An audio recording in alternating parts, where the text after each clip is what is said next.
આકાશવાણી ભુજ સ્થાનિક સમાચાર તોફિક સમા વાંચે છે। નમસ્કાર। પ્રધાનમંત્રી નરેન્દ્ર મોદીએ કહ્યું છે કે અવકાશ ક્ષેત્રમાં સુધારાથી દેશના યુવાનોને ઘણો ફાયદો થયો છે। આજે આકાશવાણી પરથી પ્રસારિત થનાર મન કી બાત કાર્યક્રમમાં રાષ્ટ્રને સંબોધતા પ્રધાનમંત્રીએ કહ્યું કે આ મહિનાની 23મી તારીખે દેશવાસીઓએ પહેલો રાષ્ટ્રીય અવકાશ દિવસ ઉજવ્યો અને ચંદ્રયાન 3ની સફળતાની ઉજવણી કરી। 21वीं सदी के भारत में कितना ही कुछ ऐसा हो रहा है जो विकसित भारत की नींव मजबूत कर रहा है। जैसे इस 23 अगस्त को ही हम सब देशवासियों ने पहला नेशनल स्पेस डे मनाया। मुझे विश्वास है कि आप सबने इस दिन को सेलिब्रेट किया होगा। एक बार फिर चंद्रयान 3 की सफलता का जश्न मनाया होगा। साथियों, देश के युवाओं को स्पेस सेक्टर रिफॉर्म से भी काफी फायदा हुआ है।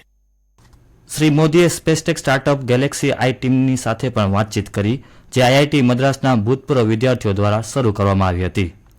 श्री मोदीए કહ્યું કે આ વર્ષે લાલ કિલ્લા પરથી તેમણે 1 લાખ યુવાનોને આગ્રહ કર્યો હતો કે જેઓ રાજકીય પૃષ્ઠભૂમિના નથી તે લોકો રાજકીય વ્યવસ્થા સાથે જોડાય। તેમણે કહ્યું કે આ પહેલને જબરદસ્ત પ્રતિસાદ મળ્યો છે અને મોટી સંખ્યામાં યુવાનો રાજનીતિમાં આવવા તૈયાર છે। પ્રધાનમંત્રીએ લોકોને તંદુરસ્ત રહેવા માટે પણ અપીલ કરી હતી। સાથે સાથે બાળકોના પોષણ ઉપર ભાર મૂક્યો હતો।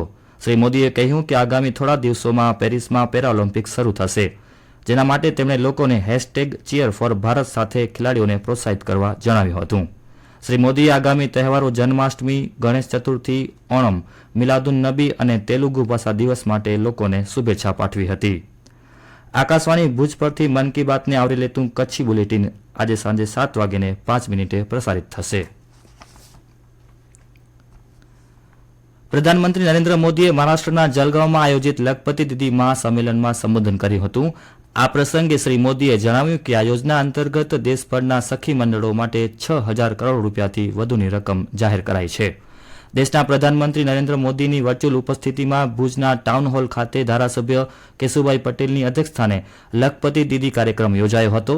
આ કાર્યક્રમમાં રાષ્ટ્રીય ગ્રામીણ આજીવિકા મિશન અંતર્ગત સ્વસહાય જૂથો સખી મંડળને વિવિધ સહાયનું વિતરણ કરવામાં આવ્યું હતું।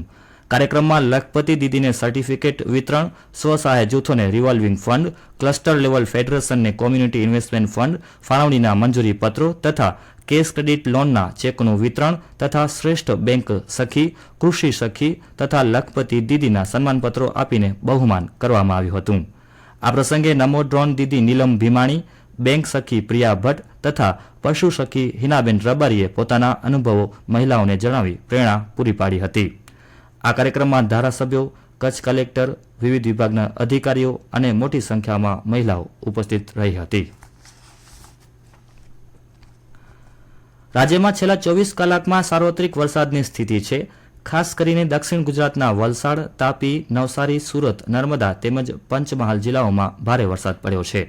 મુખ્યમંત્રી ભૂપેન્દ્ર પટેલે વરસાદ પ્રભાવિત જિલ્લાઓના કલેક્ટર સાથે ટેલિફોનિક સંવાદ કરીને માહિતી મેળવી હતી। મુખ્યમંત્રીએ આ 7 જિલ્લાઓમાં નીચાણવાળા વિસ્તારના લોકોને સલામત સ્થળોએ સ્થળાંતરિત કરવા તેમજ જાનમાલ, પશુધન વગેરેની સલામતી માટેના પ્રબંધન અંગે પણ સૂચના આપી હતી। આ ઉપરાંત અસરગ્રસ્ત વિસ્તારોમાં જરૂર પડે ત્યારે એસડીઆરએફ અને એનડીઆરએફની ટુકડીઓ મોકલવાની બાંહેધરી આપી હતી। રાજ્યભરમાં આજે શીતળા સાતમની હર્ષોલ્લાસ સાથે પારંપરિક રીતે ઉજવણી થઈ રહી છે। કચ્છમાં પણ આજે શીતળા સાતમ નિમિત્તે ભુજ, માંડવી, અંજાર, ગાંધીધામ વગેરે સ્થળોએ શીતળાના સ્થાનકોમાં ભાવિકોની ભારે ભીડ ઉમટી હતી। આજના દિવસે ભાવિકોએ ટાઢું ભોજન કર્યું હતું તેમજ શીતળાના મંદિરોમાં પૂજા અર્ચન કર્યા હતા।